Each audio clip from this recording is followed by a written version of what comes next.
सिर्फ 9 ओवर में दिल्ली कैपिटल्स का चमत्कार 225 बनाकर भी हार गई आरआर। जी हां, राजस्थान रॉयल्स को यह नहीं लगा होगा कि 225 बोर्ड पर लगा दिए हैं तो उसके बाद इतनी आसानी से हार जाएंगे, लेकिन दिल्ली कैपिटल्स की जितनी तारीफ की जाए उतनी कम है। एक तरीके से कह सकते हैं कि पूरे मैच का पासा सिर्फ और सिर्फ 9 ओवर में पलटा है। 225 का स्कोर दिल्ली कैपिटल्स ने 9 ओवर में चेस कर दिखाया। ये कौन से 9 ओवर हैं और कैसे सिर्फ 9 ओवर में मैच का नतीजा तय हो गया, ये मैं आपको बताता हूं। पहले थोड़ा मैच के बारे में बताता हूं कि आखिरकार मैच में क्या हुआ। तो मैच में टॉस जीतकर राजस्थान ने किया पहले बल्लेबाजी का फैसला। बिल्कुल सही फैसला साबित हुआ क्योंकि राजस्थान ने बोर्ड पर लगा दिए 225 रन। हालांकि राजस्थान की शुरुआत बड़ी खराब रही थी। यशस्वी जायसवाल 6 पर आउट हो गए थे, पहले ही ओवर में आउट हो गए थे। वह सूर्यवंशी दूसरी गेंद पर आउट हो गए, 4 बनाकर आउट हो गए।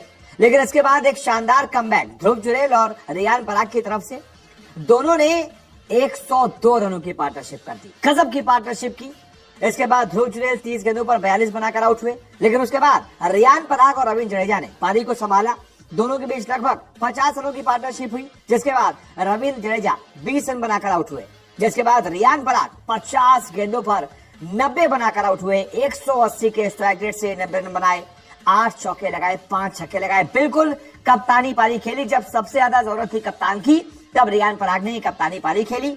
उनको बखूबी साथ मिला डोनोवन फरेरा ने गजब की बैटिंग की। मतलब 335 का स्ट्राइक रेट, तूफान जिसको कहते हैं ना, तूफान, जलजला, फरेरा का जलजला आ गया। 14 गेंदों पर यार 47 रन, 2 चौके और 6 छक्के, तूफान आ गया था फरेरा का। और इसी वजह से राजस्थान रॉयल्स की टीम 225 के स्कोर तक पहुंच गई।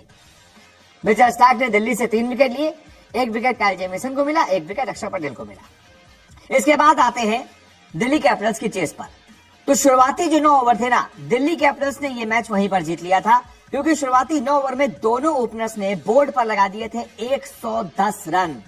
और यार, जब आपको 226 रन चाहिए, आप उसके आधे 9 ओवर में ही लगभग बना दें और पूरे 10 विकेट आपके हाथ में हो, तो मैच तो आप ही जीतेंगे।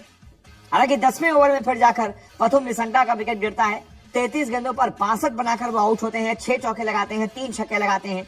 लेकिन उनके आउट होने के बाद भी रनों की रफ्तार कम नहीं होती। इसके बाद केएल राहुल और नीतीश राणा अचानक से 61 रनों की पार्टनरशिप कर देते हैं 5 ओवर के अंदर।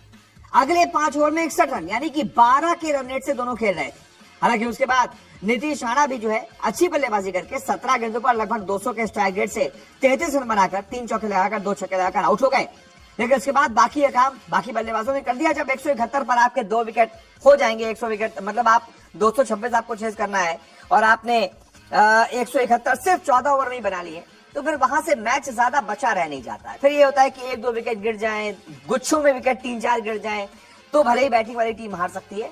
लेकिन सामने से वो एक बॉल खड़ी हुई थी ना, दीवार खड़ी हुई थी केएल राहुल के रूप में। सारा मामला वहीं पर खत्म था राजस्थान रॉयल्स के लिए और मैच इसके बाद दिल्ली कैपिटल्स जीत गई।